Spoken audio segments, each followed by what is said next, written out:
Hey everyone, welcome to another video. I haven't sat down here and filmed in a month and a half and I feel really rusty at this, so we're just going to go right into it. So this is a follow-up video to my Singapore and Hong Kong vlog, which if you haven't seen it, go and have a look at it because it's kind of shopping, but also I tried to include shopping in there as well as more lifestyle stuff. So we went to the F1 and we did this amazing like, what would you call it, hospitality thing. Oh, it was an incredible trip.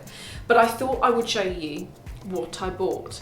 I'm going to quickly skip over the first two things. Both of them are from Chanel, and I'm skipping over them because several weeks ago, some of you may have already seen the things that I'm going to show you. I bought these at Heathrow Airport on my way out to Singapore, and I did an unboxing when I was on the aeroplane, and if you want to see that, the sound is terrible for any of you who stuck with me and listened to that. Thank you, because I edited it and I was like, wow, this is so bad, but I kind of feel like I need to go ahead with this now. I went into the Chanel in Terminal 5 in Heathrow. I bought two items. I'd gone in there looking for a classic flap, and then they told me that they deliberately don't sell them because they don't want people to have a discount. But when I was in there, I saw this pair of trainers, which I like. And now, the way I dress on camera is quite ladylike. How I dress off camera is a bit slightly more boyish. And so for me, these are the kind of things that I'm going to end up wearing to death, and actually I'm going out this evening and I'm going to be wearing these tonight. These are black material and they have got Chanel. When I first got these and I showed them to David, David only saw this one. He was like, oh God, it's broken, you have to take it back. They've just put chat on it. With these, I think these are new out, and they also come with a spare pair of shoelaces and a different one of these. So if you don't want gold, there's a plain black one that comes with it. And what size did I get? A 39. The second thing that I got that I wasn't able to show you trying on the plane is this. This is my first ever Chanel tweed jacket. What to say about it? It's a tweed jacket, it's from Chanel. I love the way it looks, but also, oh, here's the thing. I didn't realise how warm and thick these things are. I'm sure you can get seasonal ones, but this one, I'm really glad I got it because it's going to be brilliant for winter. It's really thick and it's actually quite boiling to wear. This is from, I feel like weirdly, this is why I didn't think that it was going to be too warm, because I think it's actually from the summer collection, the La Pausa collection, and I don't know why it's as warm as it is, but it is. And I have had quite a few of you in the years saying, why have you never bought a Chanel jacket? Well, really it's because I've never seen one that I've really liked. And this particular cut with the proper lapels, I like that. I don't like jackets where it's got a round neck and then it's straight down. I feel like personally, I feel like they can be quite aging, particularly when you have that shape and it's in tweed. Just my thoughts, but when I saw this, I quite liked it. And it was tax-free, yes. Don't ask me how much it was because I cannot quite remember.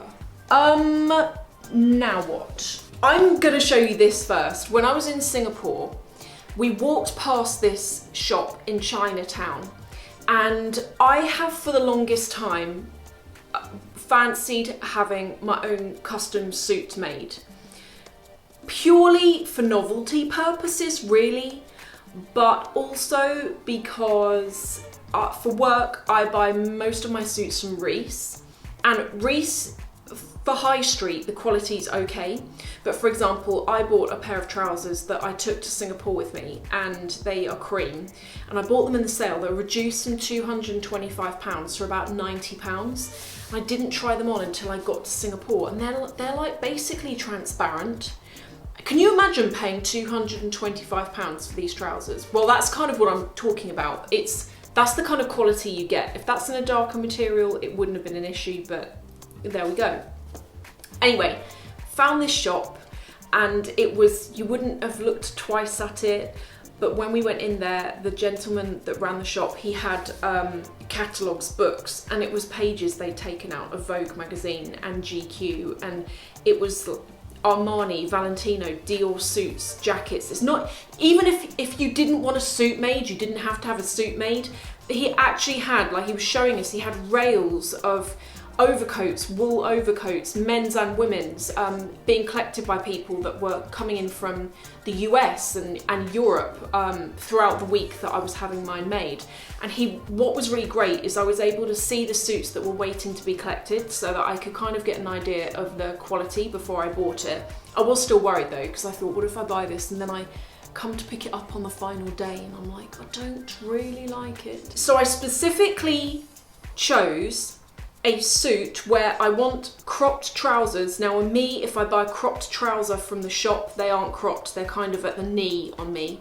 When I see a trouser that's meant to be just above the ankle, I want it to be just above the ankle. So the great thing was, he was able to make for me my own length trouser that fits me perfectly.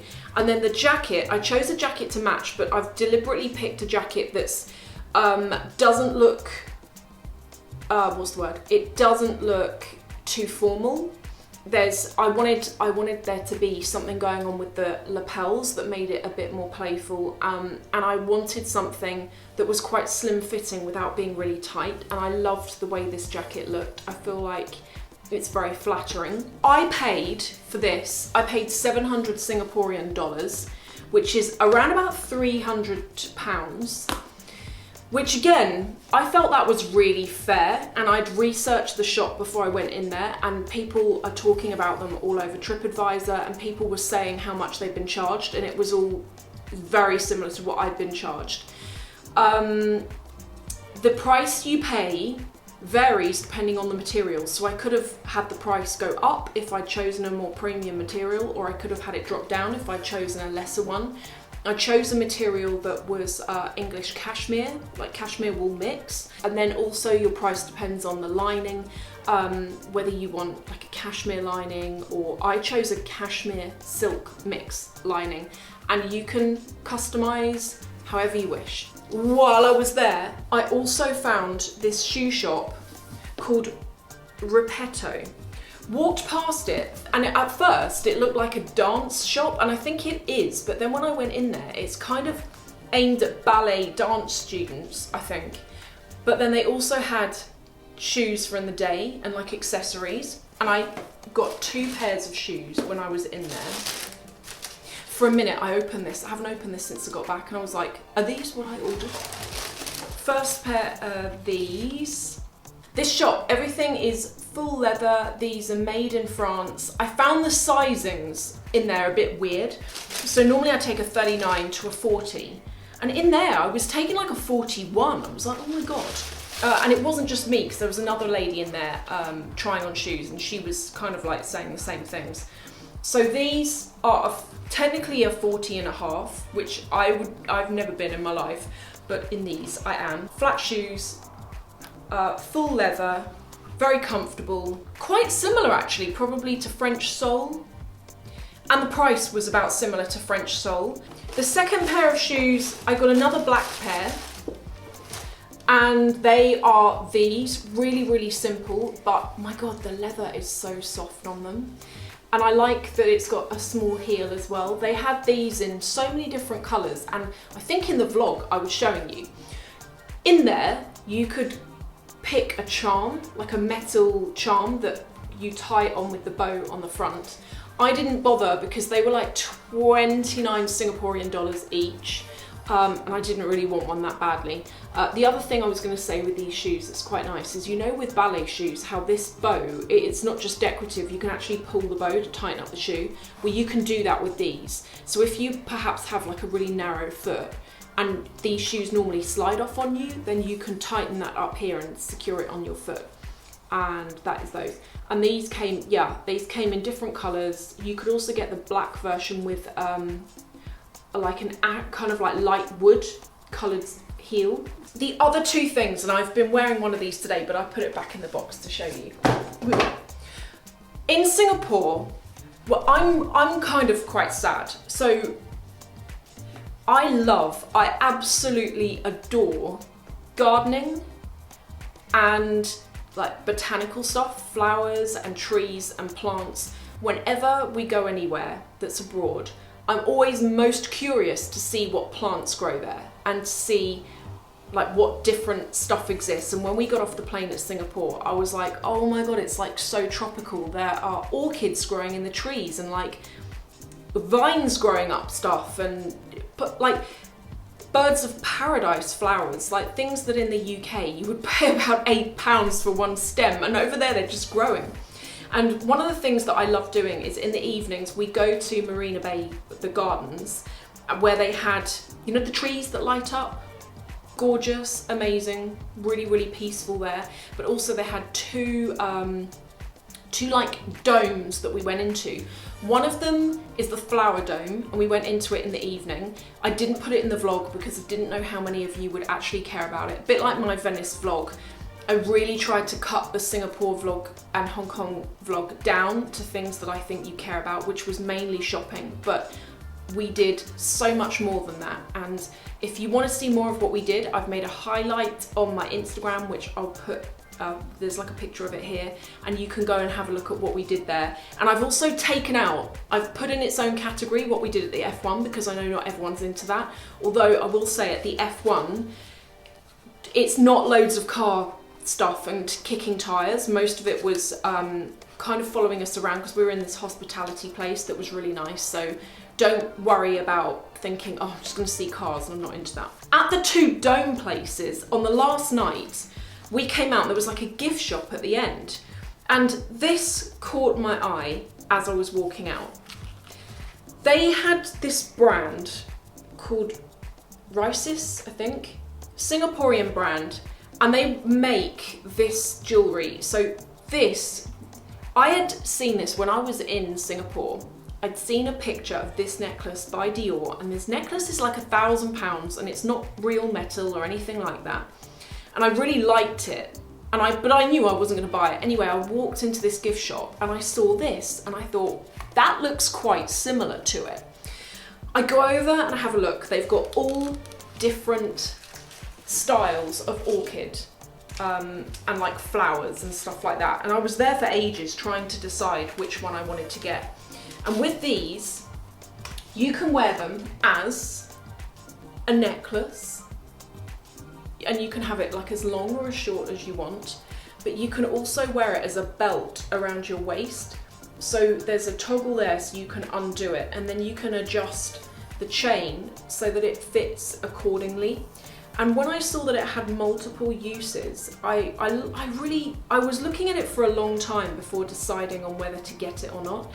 And when I decided to get it, I also saw at the same time they had some earrings which kind of match. I really wanted the earrings to be matte so that they match this better, but they didn't have any. And these were the kind of closest, and I thought, well, that's okay. And also all of the proceeds of that shop go back into the work that they're doing there, like the conservation work. And what I really loved about Singapore is when we went and looked around the flower dome, you could walk around and they had a section for each corner of the earth. Like there was Australia and all of the plants that would exist in the average Australian garden, South Africa, California, England, like they had this beautiful like rose garden. It was incredible to be able to walk around and under one roof be able to see who has what plants and what they smell like and what they look like. It was really interesting. The majority of the other things that I bought were all gifts, and I gave them all out a couple of days ago, so I can't show you those. But I did get a selection of cosmetics, mainly from Hong Kong actually. I got things like Hello Kitty lip balms. I have lip balms everywhere, in my car, on my desk, by my bed, in my bag.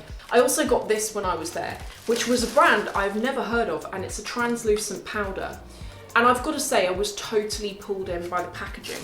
But I also got with it a lip lacquer, which has got a sheep on the top. And this is by a brand called VT, I think. When I was in Hong Kong, I met up with a subscriber, and I'm not going to say her name, but she knows who she is. So this particular subscriber, I knew she lives in Hong Kong, and we've been talking for years over written letter, just, you know, general comments in the comments section, probably since 2016, I think, and it's really frequent, and I've got to know her. And when I was over there, I obviously knew I was going there, and I just thought that would be really weird to go all that way and to not say hi, you know, if it's convenient with her. So when I was there, I got in touch, and it was really nice to meet her, and she showed me around because I didn't really know what I was looking at in Hong Kong, so it was really nice. But she gave me the most gorgeous gift. Look at this, I love it. She gave me this, and she explained, if I turn this around, she explained that this is for luck, and that is everything. I really appreciate all of you watching, and those of you who watched that Singapore video, because I know it went on a bit, and I really hope that I hope you don't mind that. One of you actually said, I don't like travel vlogs, but I quite like watching yours. And thank you for saying that you don't mind watching mine. I've got to agree, actually, I don't generally love travel vlogs either, and I don't know why that is. Of the people that I watch, my favourite videos are the ones where they just sit down and talk. And I think that's because I can have them on in the background while I'm doing things, and I like to have that chatter, you know, and just like listen to someone. Whereas with a travel vlog where you've got to sit down and be a bit more engaged and watch it, unless I've got the time, I don't really always watch those things. But anyway, I'm gonna stop talking. Thank you all for watching. I really, really appreciate it. And I'll see you in the next video.